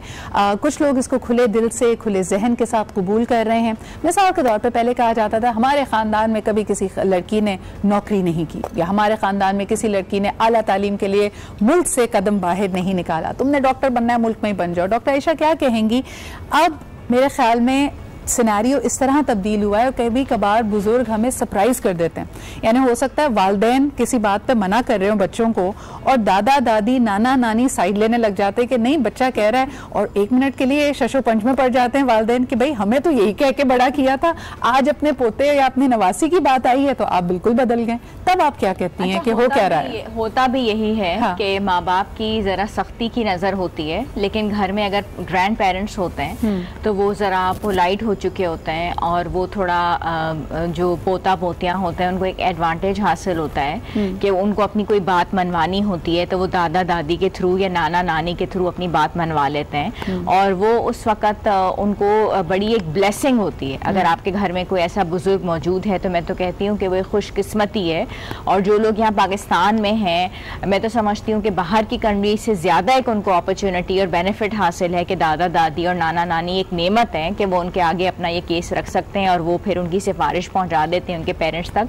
क्योंकि पेरेंट्स उस वक्त ब्रॉटअप कर रहे होते हैं बच्चों का, तो उनके अंदर वो एक खिलाओ सोने का निवाला और देखो शेर की नज़र से वो वाली नज़रें होती हैं। लेकिन वो जो दूसरे बुजुर्ग होते हैं वो उस वक्त ओल्ड एज में होते हैं, वो अपनी ज़िंदगी गुजार चुके होते हैं, तो उनके अंदर एक सॉफ्ट कॉर्नर डेवलप हो चुका होता है और वो कहते हैं कि नहीं नहीं जाने दो, दे दो, वो पैसे मांग रहा है दे दो, मोबाइल मांग रहा है दे दो, बाहर जाना चाहता है दे दो। अच्छा, ये जो समझ बूझ आती है आगा साहब, ये हमेशा एक जनरेशन स्किप करके क्यों आती है ना? दादा दादी की भरपूर हिमायत हासिल होती है पोते को, नवासी को, लेकिन वालिदैन पे, बहू पे उतनी ही सख्ती होती है कि भाई हम अपने जमाने में तो हर वक्त बच्चे का ख्याल रखते थे, तुम हो के दफ्तर चली जाती हो। बात ये है कि वो सीजनड हो जाते हैं, उनको फिर एहसास हो जाता है कि हम कहाँ गलत थे। सही। और वो गलतियों का एहसास ही उन्हें नरम कर देता है और बच्चों के लिए रहमत बना देता है। मैं छोटी सी बात का इजाफा करूँ, मैं इस फील्ड में नहीं आना चाहता था, मैं एक बार में नहीं आना चाहता। सही।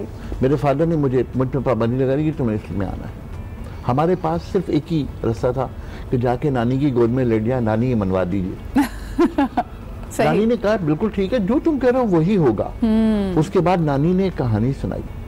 नानी ने कहा एक बहुत बड़ा सहरा है, शदीद धूप है, तुमको उस सहरा के उस किनारे पर जाना लाजमी है। अगर तुम्हें एक बहुत अच्छी सी छतरी फराहम कर दी जाए तो क्या ख्याल है, सफर आसान होगा या मुश्किल? बहुत आसान होगा। हमने कहा बस बाप की दुआ के साए में चलोगे तो सफर आसान हो जाएगा। That's all.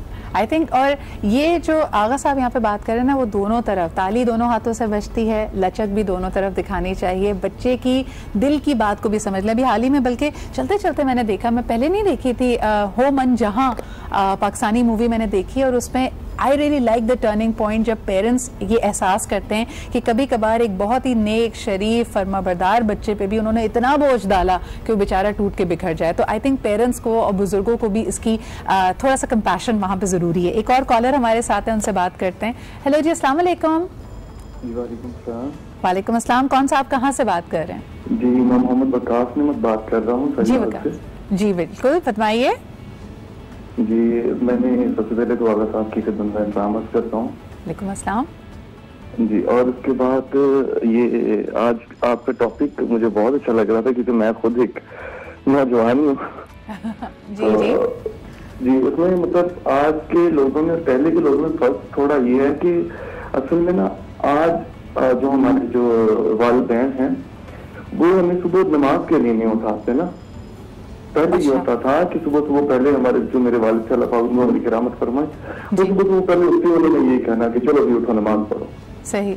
और आज के जो वालिदैन है वो नेटफ्लिक्स पे मूवीज तो देखते हैं अपने बच्चों के साथ, लेकिन सुबह उठ के उनको नमाज का नहीं कहते क्योंकि बच्चे उठते ही सुबह उस टाइम में जब उन्होंने कॉलेज जाना होता है, यूनिवर्सिटी जाना होता है, तो और फैमिली टाइम भी कम हो गया है। अब मेरे ख्याल में जो आप यहाँ पे एक इशारा कर रहे हैं कि पहले लोग खाना साथ खाते थे, दस्तरखान बिछता था या फिर खाने की मेज पे साथ होते थे, सुबह नाश्ता साथ करते थे, तो अलेक से एक दूसरे से बातचीत करने का, दूसरे को नोटिस करने का कि आज इसका मूड अच्छा है, आज परेशान लग रहा है, कोई बात हुई है, इसका मौका मिलता था। अब वो फेस टाइम भी खत्म होता जा रहा है। बहुत बहुत शुक्रिया कॉल करने का। लेकिन सुबह सवेरे उठने की आदत ताकि फैमिली टाइम, एक बड़ी डिबेट इसमें आती है क्वांटिटी वर्सेस क्वालिटी टाइम की। डॉक्टर आयशा, आप इसको कैसे देखती हैं? बुजुर्ग जनरेशन के पास एक तो वक्त में डिस्ट्रैक्शंस कम थी, एक दूसरे के साथ वक्त गुजारते थे, तो तमाम ही वक्त क्वालिटी टाइम का होता था। देखिए, मोबाइल नहीं था ना। आज अगर 2 मिनट की अभी ब्रेक भी हो रही है तो तब भी मैंने फौरन मोबाइल ऑन किया और मैं अपना व्हाट्सएप और मैसेजेस चेक कर रही हूँ। सबसे बड़ी तो ये हमारे साथ एक मसला अब जो हो गया है, हमारी इतनी डिस्ट्रैक्शन है, और यही चीज जो इस वक्त मेरे पास मौजूद है, यही घर में मेरे तमाम बच्चों के पास मौजूद है, यही हस्बैंड के पास मौजूद है। कोशिश रहती है। और पहले लोग कहते थे कि खाना फ्रीज कर लें, फ्रीजर जब से आया था तो हफ्ते भर का बना के ये चीजें कितनी ज्यादा। अच्छा, यही मेरे ड्राइवर के पास भी है, यही मेरी मेड के पास भी है, यही सफाई वाली के पास भी है, और मैं ये महसूस करती हूँ कि वो पोछा भी लगा रही है तो वो कान दूसरे हाथ में कान पे वो बात कर रही है कि जी बाजी मैं थे काम खत्म करके ना मैं फौरन आनी है। हाँ। तो वो इतनी ज्यादा हमारी लाइफ बिजी हो गई है। आप ड्राइवर, आप अपनी मेड की बात करिए, मेरे ड्राइवर के साथ मेरी रोज ड्राइवर जो है, ऐसा लगता है उसका असल काम फोन पे हो रहा है और उसके बीच में से जो वक्त उसको मिलता है वो थोड़ी देर के लिए मेरी गाड़ी ड्राइवर को आप कॉल मिलाएं। तो छोटी छोटी किसी शादी की महफिल में चले जाइए, वो लोग जो रिश्तेदार, जो दोस्त महीनों सालों बाद मिले हैं, उनमें से 90% लोग आपको अपने मोबाइल पे मसरूफ मिलेंगे। सिर्फ एक वक्त सबकी अटेंशन आती है, आओ सब एक साथ तस्वीर खींच ले, फिर फौरन उस तस्वीर को अपलोड करना होता है। मैं समझती हूँ पूरे साल में सिर्फ 9-10 मुहर्रम वाले दिन शायद अगर सिग्नल्स बंद हो जाते हैं, आप बिलीव करें उस दिन हमारी क्या कैफियत होती है। तो आगे देखें कि family time brought to you by Sindh government. मुझे सिर्फ साल के 2 दिन लगते हैं ताकि मुझे मियाँ और बच्चे बहुत करीब तर महसूस होते हैं, क्योंकि मोबाइल, टेलीविजन, नेट सब कुछ। मीम सुना है जिसमें वो आता है ना, वो लड़का कहता है कि आज हमारे घर वाईफाई कनेक्शन नहीं था, मैं अपने घर वालों से मिला। तो ये एग्जैक्टली, तो ये चीज उस वक्त नहीं थी ना। तो आपके पास अपनी फैमिली भी आपको नजर आ रही थी, बच्चे भी नजर आ रहे थे, टाइम भी था। रहा इन्होंने, हमारे कॉलर ने नमाज वाली बात की, हम अपने अमल का हिसाब क्या देते, सारे ही सवाल गलत थे, जवाब क्या देते। बच्चा वो करेगा जो हम करेंगे, बच्चा आपको कॉपी कर रहा है। बच्चा बंदर की तरह। आपने देखे नहीं, काफी इंसान के बच्चे भी होते हैं। हाँ, मतलब पहले हमने कहा चीजों को फास्ट किया, आपके साथ मेरा इत्तेफाक हुआ था, मैंने आगा साहब के साथ एक सीजन किया, and you know half of the times you were telling people कि हम बड़े खुश नसीब लोग हैं, हमें जरूरत नहीं है पैकेट की चीजें लेने के, हमारे यहाँ गली गली नुक्कड़ नुक्कड़ पे आपको चक्की मिलती है, आप एक्चुअल मिर्चें लें, जाएं उसको पिसवाएं, हल्दी लें उसको पिसवा के घर में लें। लेकिन हमने कन्वीनियंस के नाम पे आगा साहब कई चीजें बड़ी तेज की। पहले तो मसालों पे आए, फिर उसके बाद चटनियाँ आई, फिर उसके बाद हम फ्रोजन आइटम पे आ गए। अब हमारे यहाँ कभी कभार घरों में एक आध दफा खाना बनता है, बल्कि अब तो होम डिलीवरी वाले कहते हैं उसको भी ताला लगा दो। क्या आप कहते हैं ये डाइट का भी असर है? सब कुछ बदल गया। बात फजर के हवाले से हो या सुबह के वक्त उठने के हवाले से हो, अब हमारे यहाँ वॉकिंग के लिए टाइम लोगों के पास है रात के 11 बजे, तो लोग वॉक पे निकलते हैं। आप मुझे ये बताइए, वो दरख्त जो रात को ऑक्सीजन खारिज नहीं करता, कार्बन डाइऑक्साइड निकालता है, उसके बीच में बैठ के आप जो है वॉक कर रहे होते हैं, कमाल है। हाँ।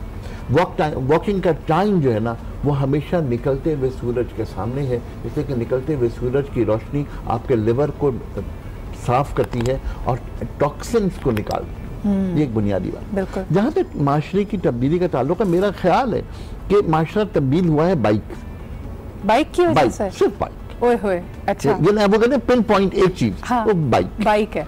बाइक पे बैठने वाला शख्स, अल्लाह उसे मौका दे कि वॉशरूम तक भी वो बाइक पे जाए तो इंशाल्लाह बाइक पे जाएगा। बिल्कुल सही है। हाँ। अब वैसे आप बड़ी you know it's interesting that you talking about it Agha साहब। आज आते आते मेरी गाड़ी जिस रोड से गुजर रही थी, माशाल्लाह मैंने 15 बाइक राइडर्स को देखा जो कोई एक लेन में नहीं चल रहे थे। वो ऐसा लग रहा था कोई प्रोटोकॉल स्क्वाड जा रहा है, हर तरफ बिखरा हुआ। तो किसी ट्रैफिक रूल को हमने फॉलो नहीं करना, किसी चीज में डिसिप्लिन नहीं रह गया। जिसने जिधर से रॉन्ग आना है आ जाए। एक कॉलर हमारे साथ है, उनसे बात करते हैं। हेलो जी, अस्सलाम वालेकुम। वालेकुम अस्सलाम, कौन साहब? जी मैं सलमान बोल रहा हूँ लाहौर से। जी सलमान। मैं आपके टॉपिक के हवाले से ना एक छोटी सी कहानी आपसे शेयर करना चाह रहा था। जी बताइए। मेरे बुजुर्गों के हवाले से बात हो रही है, तो मेरे दादाजी से मेरा बड़ा अच्छा रिलेशनशिप रहा हुआ है। ओके।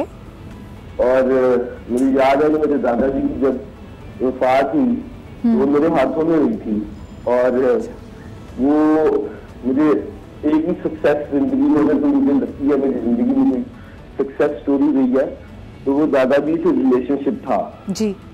तो अशफाक अहमद साहब कहते थे कि आप जब किसी बुजुर्ग से मिले या बीमार से मिले तो उन्हें सबसे ज्यादा जो उनके लिए फायदेमंद जो आपका जेस्चर होता है वो आपका लम्स होता है। सही। आप बीमार से मिलने जाते हैं तो फल या फूड वगैरह लेके जाते हैं, लेकिन आप किसी बीमार से या बुजुर्ग से मिले तो उसे टच करें आप। सही। तो वो जो बॉन्डिंग पैदा होती है, जो रिलेशनशिप आपका डेवलप होता है, बुजुर्गों को तन्हाई में आदत होती है उन्हें, जब आप उनको लम्स देंगे तो उन्हें सबसे अच्छी फीलिंग उसी सूरत में आती है। जी बिल्कुल। तो उनकी ये जो बात है ये मुझे याद रही, और मेरे दादाजी से मेरा रिलेशनशिप बड़ा अच्छा रहा। तो ये एक मेरी कामयाब कहानी जिंदगी में रही जो मैं। Thank you so much Salman for sharing that. Touch therapy पूरी दुनिया की बात की जाती है। आगे साहब। Yes absolutely. जब हम किसी बुजुर्ग को टच करते हैं या हम कभी किसी की तीमारदारी करने जाते हैं, एक तो वो टच वाली फीलिंग और जो दुआ उस वक़्त निकलती है उस बीमार के मुंह से, कहते हैं ना कि दुआ की कबूलियत के भी चंद लम्हात हैं। एक बारिश के औकात में होती है, एक जब आप बहुत तकलीफ में होते हैं। तो जब आप किसी की तीमारदारी के लिए जाते हैं तो उस वक्त जो उस बीमार के मुंह से दुआ निकलती है वो भी एक कबूलियत का बहुत इंपॉर्टेंट टाइम है। एतबार से भी देखा जाए, जिस तरह आप इन्होंने यहाँ पे हवाला दिया, when you hug somebody you get a hug back, तो आपका एक एक्सचेंज ऑफ एनर्जी भी होता है। अगर आपने मोहब्बत के साथ, खुलूस के साथ किसी को गले से लगाया है, that really goes a long way. अगर साहब coming back to food items, यानी अक्सर घरों में जो अभी हम बात कर रहे थे उसको मैं थोड़ा सा इस तरह लिंक करना चाहूंगी। बच्चों के टेस्ट बड़े बदल गए। बच्चों को सुशी पसंद है, पिज्जा पे बड़ी बुराई आई रहती थी। बुजुर्ग लोग कहते हैं ये हम साथ बैठते हैं, हम खा भी नहीं सकते एक जैसी चीज। वहां पे बॉन्डिंग थोड़ी कम होती जा रही है, कमजोर हो रही है। आप क्या मशवरा देंगे कि नई चीजें ट्राई करें? जी, नई चीजें ट्राई करके अब शायद वहां तक आ गए कि वापसी का सफर शुरू हो गया। जी। हमने मिट्टी की हांडी से खाना पकाना शुरू किया। आज हम सेफेस्ट किसी बर्तन को कहते हैं पकाने के लिए तो मिट्टी की हांडी है। इससे कि जितने केमिकल थे, हमने एल्यूमिनियम का तजर्बा करना था, कर लिया। हमने स्टेनलेस स्टील का तजर्बा करना था, कर लिया। हमने टेफ्लॉन का तजर्बा करना था, कर लिया। एंड ऑफ द डे हम फिर वहीं आ गए कि मिट्टी की हांडी सेफेस्ट है। पूरा यूरोप अब वापस ऑर्गेनिक पर आ गया। प्लास्टिक बैन कर दिया उन्होंने कंटेनर्स को कि घर में नहीं रखना। हमारे यहाँ तो पहले दिए जाते थे कि माइक्रोवेव सेफ भी है, फ्रिज में भी रखें। So yes, things are coming back. Teflon खत्म हो गया इसलिए, और हमारे यहाँ टेफ्लॉन अभी है। और टेफ्लॉन के बारे में लोगों को अंदाजा नहीं है कि जो नॉन स्टिक कुकवेयर है उनको धोना कैसे चाहिए। बाकी लोगों को नहीं पता। ये वो तमाम चीजें हैं जो अब हम पीक पर जाकर के अब वापसी का सफर हम शुरू कर चुके। हमें बड़े महंगे 5 स्टार मिशेलिन स्टार आपको जो रेस्टोरेंट्स पूरी दुनिया के मिलते हैं, उनकी बात क्या है कि जी वो फूड प्रोसेसर में चटनी नहीं बना रहे, वो हाथ से पीस रहे। क्यों? क्योंकि फूड प्रोसेसर में उसकी पूरी बायोकेमिस्ट्री बदल जाती है। अब आप देखिए ना, लंगड़ी पे पीसी जाने वाली चटनी सिल पर, अब सिल का लफ्ज मैं इस्तेमाल कर रहा हूँ तो मेरा ख्याल है मेरी नई नस्ल तो जानती नहीं कि सिल होती क्या है, क्या होता है, क्या होता है। बात ये, हमें रिवायतों पर वापस आना पड़ेगा। इसलिए कि ये 100 साल की कहानी थी तरक्की की, हमें वापस अपनी 5000 साल पुरानी तारीख, 5000 साल के तजुर्बे वाली तारीख पर वापस जाना पड़ेगा। मैंने 70 साल में आज कुछ से कुछ देख लिया। लेकिन बड़े मजेदार वाकयात भी होते हैं। मैं आपको बताऊं, आपकी बात से मुझे याद आया, आप सिलबट्टे की बात करें। मेरा 6 साल का भांजा है, उसके पैर में चोट लग गई तो उसकी अम्मा उसको खूब डांट रही थी, यानी मेरी बहन। तो मेरी अम्मी आई बीच बचाव कराने के लिए। उन्होंने कहा नहीं, साथ को मत डांटो और बस साथ को मोजा पहना दो। इससे पहले मेरी बहन जरा डांट के उसको कह रही थी कि तुम्हें डॉक्टर के पास लेके जाएंगे। और वो बेचारा छोटा सा बच्चा, आज तक उसने सॉक सुना था, वो मोजे पे अटक गया, रोते रोते कहते हैं मम्मा व्हाट इज मोजा। तो I think on that note we are going to take a short break, we will be right back.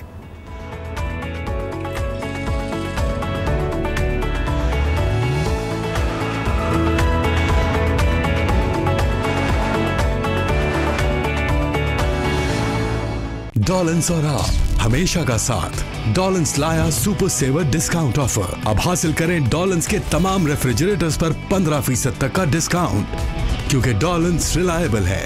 ये ऑफर महदूद मुद्दत के लिए है। मुंह की बेकरी नान खताई, रिवायत से जुड़ा खस्ता मजा। आज न्यूज और आज एंटरटेनमेंट, सब कुछ एक साथ, एक मुनफरिद और आसान एप्लीकेशन जिसमें है ताज़ा तरीन खबरें, दिलचस्प ड्रामे, मजेदार रेसिपीज, दुनिया भर का अहवाल, स्मार्टफोन्स की स्मार्ट चॉइस।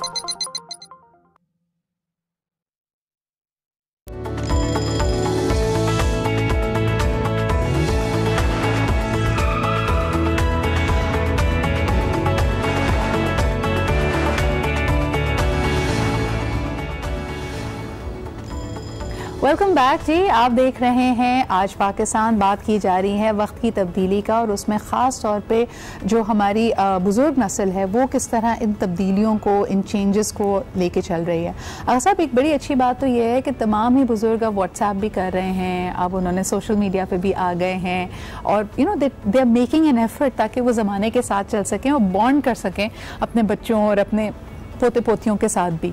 आप इसको एक अच्छी रिवायत दोनों समझते हैं, कैसे देख रहे हैं इसको? देखिए, मैं अगर अपनी बात करूं तो 278 जो कंप्यूटर होता था पहला जी, मैं उस वक्त से कंप्यूटर यूजर हूँ। सही। आज इस मरहले पर आकर के ज़ाहिर है मेरे पास इतना एक्सपीरियंस है। हाँ। उसके बावजूद जो ऐप्स हैं उनको सीखने के लिए मुझे अपने बच्चों को मोबाइल देना पड़ता है कि बेटा यार। लेकिन हिकमत क्या कहती है? हमने हमेशा से कहावत सुनी है ना कि वो अंग्रेजी में कहते हैं you can not teach an old dog new tricks, यानी क्या वाकई जब आपकी उम्र बढ़ती है, बुजुर्गी आती है तो आपकी सीखने की सलाहियत कम हो जाती है? यकीनन कम हो जाती है। यकीनन कम हो जाती है। यकीनन कम हो जाती है। उसकी वजह ये कि वो बहुत सारे जो तजुर्बा इंसान को सख्त बना देता है। ये जुमला बड़ा अजीब सा है लेकिन आपसे सच कह रहा हूँ, तजुर्बा इंसान को सख्त बना देता है। मैंने 4 चीजें ट्राई की थी, उनमें से एक चीज पर मेरा दिल मुतमईन हो गया कि ये बिल्कुल ठीक है, अब मैं बुढ़ापे में उस चीज को नहीं छोड़ सकता। सही। ये इंसान की नफसियात है। अगर आप घरों में देखें, लोग कहते हैं जी अब तो 70 से ज्यादा न्यूज चैनल्स हैं, लम्हे लम्हे की खबर आती है, लेकिन जो बुजुर्ग होता है घर में उसके लिए अखबार लगाया हुआ होता है क्योंकि आदत है। डॉक्टर आयशा, आप क्या कहेंगी? मेडिकल साइंस क्या कहती है? क्या आप ओल्ड एज में नई चीजें सीख सकते हैं? देखें, अभी तो यह है कि ओल्ड एज आने में बहुत टाइम है। हाँ। लेकिन यह है कि बुजुर्गों के साथ आप रह तो रहे हैं, बुजुर्गों के साथ आपके उसमें पेरेंट्स भी शामिल हैं और उसमें इन लॉज भी शामिल हैं, तो आपको उनसे लर्निंग तो बहुत हो जाती है। वही वाली बात है कि अखबार तो घर में आ रहा है और आप उनके साथ देख भी रहे हैं, उनका सारा सिस्टम भी देख रहे हैं। जब खाना टेबल पे लग रहा होता है तो जब बच्चे पिज़्ज़ा ऑर्डर कर रहे होते हैं या बर्गर मंगवा रहे होते हैं तो जो बुजुर्ग घर में मौजूद हैं तो कहते थे कि पुत्र रोटी भी तो लेके आना, मतलब वैदे नाल ते साडा गुजारा कोई नहीं। तो सब बड़ी हंसी आती है कि मतलब ये भी तो खाना ही है ना। नहीं, लेकिन घर में कोई बुजुर्ग हो तो आप ये देखें कि कुछ खास अल्फाज कान में पड़ते हैं जो अदरवाइज। मेरी नानी हमेशा कहा करती थी, दरवाजा अगर उनके कमरे से बाहर निकलो ना तो शी डिडंट लाइक कि पूरा दरवाजा बंद हो, कहती दरवाजा तरह भेड़ देना। अब ये भेड़ मैंने उसके अलावा कभी नहीं सुना। हाँ, लेकिन अच्छा भेड़ देना मैं भी बोल लेती हूँ क्योंकि ये वर्ड भेड़ देना मैंने अपनी वालिदा से सीखा है और मैं भी अपनी बेटी को भेड़ देना ही बोलती हूँ। और आई थिंक मुझे लगता है कि मेरी बेटियां भी अब भेड़ देना बोल रही हैं और मुझे बहुत मजा आता है कि मेरी मदर और मदर इन लॉ दोनों ने मोबाइल यूज करना सीख लिया है। ठीक है, और व्हाट्सएप भी शायद मुझे लगता है कि मैं उनको सिखा दूंगी। अच्छा, अब मुझे लैपटॉप पे कोई काम करना होता है तो मैं अपने बेटे और बेटियों की हेल्प ले रही होती हूँ because they are so quick and so fast. अब मुझे कोई प्रोजेक्ट्स बनाने पड़ते हैं या मुझे जब स्पीचेस देनी होती हैं तो मेरे बच्चे मुझे बना के दे रहे हैं। यू नो, एक आइडिया आ रहा है और आइडिया ये है कि हम ना एक मादरी ज़बान के ऊपर भी एक टॉपिक रखेंगे कि पहले कहा जाता था कि जो आपकी इलाकाई ज़बान है या रीजनल लैंग्वेज है, सूबाई ज़बान है, ये आपकी मादरी ज़बान होती है। अब विद टाइम आप देखें कि बच्चे ये ज़बान समझते तो हैं क्योंकि घर में सुनाई देती है, बोलने में झिझकते हैं, आती नहीं है बोलनी। मेमनी, गुजराती, सिंधी, पंजाबी, नई नौजवान नस्ल नहीं ये ज़बानें बोल रही है। मैं खुद पंजाबी हूँ जी। ये मौजूदा हो गया नहीं समझ में आएगा, उसके ये चमत्कार हो गया, समझ आ जाएगा, या मिरेकल हो गया। मिरेकल बात बुनियादी क्या है कि ये हकीकतन हमारे चैनल्स की जिम्मेदारी कि इन तमाम चीजों को कहीं थोड़ा थोड़ा सा कतरा तो टपकाते रहें। कतरा कतरा समंदर बनता है। एक और कॉलर साथ है हमारे, उनसे बात करते हैं। हेलो, अस्सलाम वालेकुम। कौन सा, आप कहाँ से बात कर रहे हैं?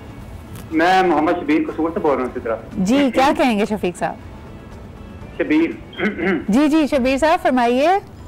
जी सिद्रा, ये आपका जो टॉपिक है ना, ये जो अखलाकियात का जी, अखलाकियात की डिग्री तो कोई नहीं होती, वैसे आदमी सीखना चाहे तो सबसे आला बन जाता है ये। सही सही, बिल्कुल सही कह रहे हैं। मैं अपने बचपन में देखता था जब हमारे ड्रामे चलते थे ना पीटीवी पर जी, अमजद सलाम अमजद के, अयूब हावर की हदायत जी, तो उन दोनों में हमारा कल्चर जो होता था ना वो ही दिखाते थे। अब ये जो हमारे साथ पेश आ रहा है वो नहीं दिखा रहे, कुछ ज्यादा मुझे लगता है ज्यादा मॉडर्न नहीं हो गया थोड़ा सा? कुछ ज्यादा नहीं हो गया, कुछ मुनासिब कर लें। बहुत बहुत शुक्रिया शबीर साहब कॉल करने के लिए। हमारे जो बुजुर्ग हैं जैसे वो हमारे साथ जब बैठते हैं तो उन्होंने भी तो हमसे कुछ चीजें देख ली ना, सीख भी ली, मोबाइल भी यूज करना सीख लिया। वो बेचारे हमारे साथ कोप अप करने की कोशिश कर रहे हैं, हमारे साथ बैठ के टेलीविजन भी देख लेते हैं, अब स्मार्ट टीवी भी देख लेते हैं, ठीक है, वो सब कर रहे हैं ना हमारे साथ मूव ऑन करने के लिए। जो दादी हैं वो भी पोते पोतियों के साथ पिज्जा भी खा रही हैं घर में, मोबाइल भी यूज कर रही हैं, सब कर रही हैं ना, शी इज मतलब एंजॉयिंग लाइफ विद देम।